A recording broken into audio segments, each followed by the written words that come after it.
অন্নপূর্ণা যোজনা নিয়ে এই মুহূর্তে সবথেকে বড় ঘোষণা। কিছুক্ষণ আগেই নবান্নে সাংবাদিক বৈঠকে মুখ্যমন্ত্রী শুভেন্দু অধিকারী মহাশয় বড় ঘোষণা করেছেন। তিনি জানিয়ে দিয়েছেন কারা টাকা পাবে কারা পাবে না এবং এই টাকা পেতে হলে কোন কোন শর্ত আপনাকে পালন করতে হবে।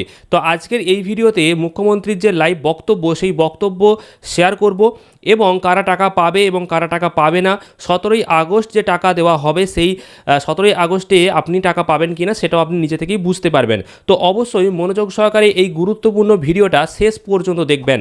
তার আগে ছোট্ট রিকোয়েস্ট, ভিডিওটিকে লাইক করুন, চ্যানেলটিকে সাবস্ক্রাইব করুন আর ফেসবুক থেকে দেখলে অবশ্যই পেজটিকে ফলো করে নিন। তো চলুন আপনাদেরকে মুখ্যমন্ত্রীর লাইভ বক্তব্য শুনিয়ে দিই, তারপর বিস্তারিত আরও আপডেট যেগুলো রয়েছে সেগুলো আপনাদের সাথে শেয়ার করব। অন্নপূর্ণা ভান্ডার দিয়ে পরিষ্কার যে সিদ্ধান্ত, ওটার নাম অন্নপূর্ণা যোজনা। হ্যাঁ, সেইটা কি বলবেন? জেনে যাবেন, আপনি বলে দেওয়া হবে। 17 তারিখে টাকা ঢুকবে, তো 17 তারিখে ঘোষিত টাকা 17 তারিখে পাবেন। তার ঝাড়াই বাছাইয়ের কাজ অন্তিম পর্যায়ে চলছে। আমরা বলে দেব কারা যোগ্য অযোগ্য বলে দেবো আমরা।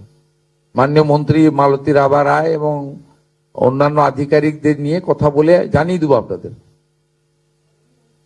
আমরা তো আগেই বলেছি 17 তারিখ থেকে যোগ্য লোকেরা টাকা পাবেন, কোনো অসুবিধার কারণ নেই। তো আপনারা মুখ্যমন্ত্রীর যে বক্তব্য সেটা শুনলেন এবং এখান থেকে এটাই স্পষ্ট, আগেও যেমনটা জানানো হয়েছিল যে যারা যোগ্য তারা টাকা পাবে, কিন্তু গত 10 তারিখে একটা চূড়ান্ত শর্ত জারি করা হবে, কারা টাকা পাবে কারা পাবে না, একটা যোগ্যতার যে মানদণ্ড সেটাকে বলে দেওয়া হবে এমনটা জানানো হয়েছিল। কিন্তু আজ 12 তারিখেও একই রকম বক্তব্য মুখ্যমন্ত্রীর কাছ থেকে উঠে এলো যে খুব শীঘ্রই জানিয়ে দেওয়া হবে কারা টাকা পাবে কারা পাবে না।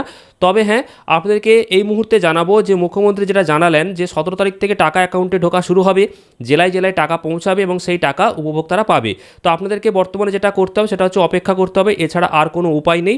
এবং নতুন আপডেটও কিছু উঠে এলো না আজকের বক্তব্য থেকে। এবার 17 তারিখের আগে কোনো রকম নোটিশ জারি হয় কিনা সেটা পরবর্তীকালে জানা যাবে। যদি নোটিশ জারি নাও হয় তাহলে পুরানো যে যোগ্যতার মানদণ্ড রয়েছে, অর্থাৎ কারা টাকা পাবে কারা পাবে না তার যে যোগ্যতা যেটা দেওয়া রয়েছে আগে থেকে, তো সেটা মেনেই আপনাকে চলতে হবে। তবে হ্যাঁ, বর্তমানে আপনাকে চেক করতে হবে ডিবিটি লিঙ্ক রয়েছে কিনা। তো এইটুকুই কাজ আপনার, এছাড়া আর কোনো উপায় নেই। আর আজ 12 তারিখ প্রায় শেষ হতে চললো, এখনও পর্যন্ত কোনো স্পষ্ট ধারণা এলো না। তবে হ্যাঁ, অনেকেই কমেন্ট করে জানতে চেয়েছেন যে অন্নপূর্ণা যোজনা সংক্রান্ত যে একটা নোটিশ জারি করা হবে 10 তারিখে, সেটা তো করা হলো না, বা প্রেস কনফারেন্স করা হবে এমনটা বলা হয়েছিল। তো তার আপডেট কি? তো তার জন্য এই আলাদা করে এই ভিডিওটা জানালাম এবং আপনাদেরকে জানিয়ে দিলাম যে মুখ্যমন্ত্রী সাংবাদিক বৈঠকে আজকে যেটা জানিয়েছেন সেটা তুলে ধরলাম। তো এখান থেকে যে স্পষ্ট বক্তব্য উঠে এসেছে সেটাই শেয়ার করার চেষ্টা করলাম। এবার আপনাদের যদি কোনো প্রশ্ন থাকে সেটা অবশ্যই কমেন্টে জানাবেন। আর পরবর্তীকালে অন্নপূর্ণা যোজনা সংক্রান্ত যখন গুরুত্বপূর্ণ আরও আপডেট আসবে সেটা অবশ্যই শেয়ার করব। তো চ্যানেলটিকে সাবস্ক্রাইব করবেন আর ফেসবুক থেকে দেখলে অবশ্যই পেজটিকে ফলো করে রাখবেন। আর আপনাদের মতামত কিন্তু অবশ্যই কমেন্টে জানাতে ভুলবেন না।